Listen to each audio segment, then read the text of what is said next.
Estamos de regreso y en este momento lo que vamos a estar revisando tiene que ver con cómo los asuntos de las mujeres, y así entrecomillado, porque hemos hablado de que el género no aborda solo temas de mujeres, sino las relaciones entre hombres y mujeres, con énfasis en atender las mujeres. ¿Por qué? Porque como hemos estado revisando, ellas han estado en este sistema patriarcal en una condición, en una posición de desigualdad, de una posición menor, digamos, con respecto de la posición que guardan los hombres. Estaremos revisando entonces las agendas políticas y de desarrollo. Ha sido un camino largo el que se ha recorrido para colocar estos temas, estas necesidades en la agenda pública, en la agenda política.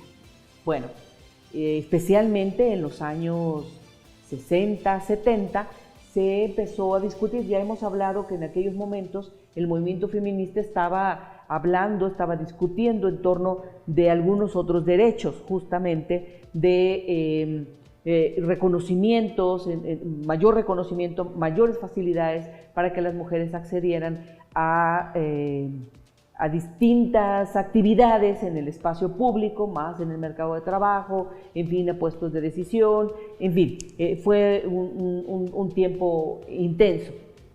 Todo parece ocurrir al mismo tiempo, ¿no? Y entonces en el plano también de las relaciones internacionales, de las ayudas, como se conoce desde el mundo industrializado, ¿no? y apoyos a sociedades, a poblaciones en condiciones desventajosas, se empieza a pensar cómo podemos hacer para ir integrando a las mujeres, sobre todo de los países más pobres, a contextos más dinámicos económicos, a mayor formalidad en su atención, y entonces se va conociendo. Hay dos grandes modelos que se identifican. En un primer momento se le llama MED, se le llama Mujeres en el Desarrollo, porque primero se fue colocando la referencia de mujer en el desarrollo, y después se pasó a un siguiente modelo que se le conoce como el GED.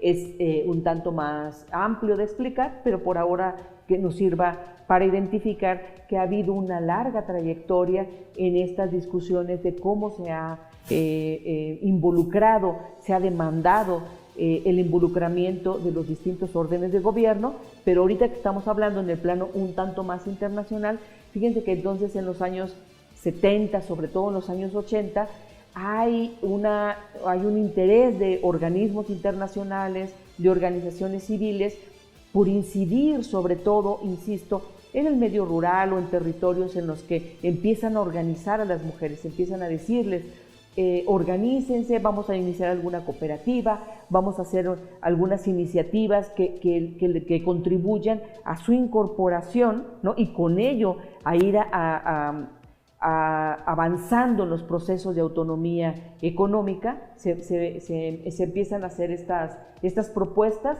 y eso fue demandando organizaciones en diversas comunidades, especialmente en el medio urbano, con distintas iniciativas de negocios modestos, ¿no? De propuestas, pero que llevaron y que significaron pues un cambio, un salvamento muchas veces. Recordemos que los años 80 en nuestro país, por lo menos, y en distintos países de Latinoamérica, fue una década difícil en términos económicos. Está registrada una gran crisis en 1982, y fueron ahí donde las mujeres salieron de manera masiva a participar de la vida económica para colaborar en la economía, ¿no? Del hogar.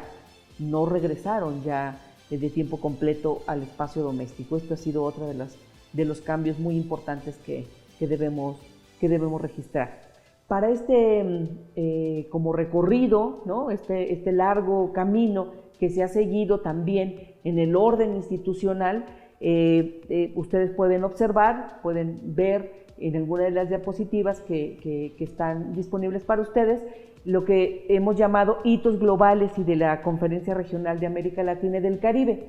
Esta imagen que ustedes pueden observar, la tomo de una publicación de la CEPAL, que es la Comisión Económica para América Latina y el Caribe, una organización en nuestra región latinoamericana que va orientando, que es una orientación política, académica, de política pública, digamos, en el que esta organización que depende de Naciones Unidas va, insisto, orientando la agenda del género en este caso y de otras agendas más, pero en este caso que estamos hablando sobre la incorporación de las mujeres en el desarrollo. Ustedes pueden ver que ha habido distintas reuniones, ¿no?, en los que se discuten, los países latinoamericanos en este caso, discuten sobre las prioridades de tomar en cuenta para nuestros contextos, ¿no? Uno de ellos, sin duda, ha sido el caso de la autonomía económica de las mujeres. Esa es una de las referencias más importantes y que se sigue manteniendo porque hay una identificación de la necesidad de que las mujeres tengan mucha más participación en ello. Abre puertas, el tener sus propios recursos abre puertas a otras decisiones, lo estaremos viendo más adelante en el segundo módulo, pero otro de los temas muy importantes que se han destacado en estas conferencias internacionales en nuestra región latinoamericana y a la cual desde luego está adscrita México, tiene que ver con el reconocimiento de las violencias. Las violencias contra las mujeres han sido un tema altamente abordado, discutido y muy necesario de ser atendido. Tenemos algunos desafíos todavía, pero también se ha avanzado. Para ello, para ese reconocimiento, les invito a ver el siguiente video y ahorita seguimos comentando.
Esta marcha es un símbolo de lucha por buscar que las brechas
Como pudimos ver en el video, son diversos los aspectos y las problemáticas que en estos ya casi medio siglo de reuniones y de que está incorporada la perspectiva de género, la necesidad de atender problemáticas específicas para las mujeres que se incorporaron en la agenda de desarrollo y en la agenda política. En ese marco tenemos la oportunidad, digamos, la bondad que aborda, que nos provee el tener perspectiva de género incorporada en las acciones, sobre todo políticas y gubernamentales. Por ejemplo, nos evidencia, ¿no?, los distintos roles, tanto productivos como reproductivos, que tienen los hombres y las mujeres en las comunidades. Es muy importante analizar, tener presente cómo participamos unos y otros para poder hacer mejores propuestas. También es relevante, ¿no?, identificar algunas de las necesidades y distinguir qué tipo de necesidades tienen cada comunidad, porque no todas las sociedades, no todas las comunidades, no todos los grupos políticos tienen las mismas necesidades, porque, como sabemos, el desarrollo, los niveles de desarrollo son diferenciados y hay que poner atención a ello. En general, incorporar la perspectiva de género a nuestras actividades, sean de organización política, sean de planificación para el desarrollo ya estando en una administración, en gobierno, son importantes, son necesarias. Bueno, tenemos que reconocer, lo que estoy diciendo tiene que ver con que las instituciones, ninguna institución son neutrales al género. En tanto, en toda la sociedad, en todos los distintos ámbitos de la sociedad, incluyendo nuestras familias, desde luego, la comunidad, pero también los ámbitos gubernamentales, las organizaciones políticas, interactuamos hombres y mujeres. Y hemos dicho, cuando revisamos la categoría género, que hace referencia a las relaciones entre los hombres y las mujeres. Entonces, es necesario identificar y reconocer, no dar por natural, recuerden, no es natural, sino social, nosotros lo construimos, lo hacemos de esa manera, tener presente que es deseable, que lo que corresponde en un sentido de desarrollo, de equidad y de igualdad, es trabajar equilibradamente la participación, que no sea limitante ni para unos ni para otras su presencia y su participación. Bueno, una de las estrategias que se ha seguido desde aquellas agendas internacionales que vimos en los hitos, por un lado para que se reunían, pero también por el otro lado, en el caso del video que vimos, de cómo se fue trabajando todo esto, tiene que ver con una estrategia que se llama la estrategia de la transversalización de género. Y eso es muy importante y quiere decir que todos los procesos que llevemos a cabo en nuestro quehacer, insisto, en las organizaciones de base o ya en los gobiernos, tienen que tener presente la participación y deseable la participación equilibrada entre hombres y mujeres, ¿no? Entonces, transversalizar la perspectiva de género es una estrategia de desarrollo institucional y está asignada además de nuestro país y todo el Estado mexicano, digamos, ha ratificado que se enruta las actividades, las acciones de las distintas instituciones están orientadas a tomar medidas para que así sea, para que en las distintas áreas del quehacer público sea considerado transversalmente, es decir, en todas las áreas, este modo de actuar de inclusión de género, ¿no? Bueno, también tenemos el caso de el reconocimiento de estas diferencias, pero ¿cómo actuamos para incorporar a las mujeres y los hombres? Y también las mujeres y los hombres están, a su vez, en diferentes posiciones. Dos aspectos que son muy importantes de tener en cuenta. Uno, reconocer la condición de las mujeres. Esta referencia tiene que ver, nos da señal, nos da claridad con respecto de la situación de vida de las personas, en qué condiciones de vida están las personas, los grupos con los cuales nos interesa trabajar. Esto demanda una revisión, ¿no?, de si hay carencia de servicios o si hay posibilidades, incluso si ya hay una organización. Eso viene siendo un tema ya de avance social, ¿no?, de avance organizativo. Es importante entonces identificar la condición de las mujeres, sobre todo poniendo atención, porque no todas las mujeres estamos en la misma posición, en una condición social, cultural, económica, de acceso a servicios o bien educativa. Entonces, si bien a todas las mujeres nos atraviesan algunas desigualdades, unas tienen más desigualdades en su vida que otras, ¿no? Otro de los elementos que es importante, muy importante de tener en cuenta, es la posición. Dijimos condición, ahora decimos posición de las mujeres, y esta es respecto de los hombres, porque podemos ver un estrato económico, social, por ejemplo, entre las profesoras, por decir algo, ¿no? Entonces, estas profesoras o las administrativas de alguna oficina, las compañeras que trabajan en el sector de la burocracia, por ejemplo, en la administración pública, pues podemos decir, oye, pero aquí en mi oficina somos mayoría mujeres.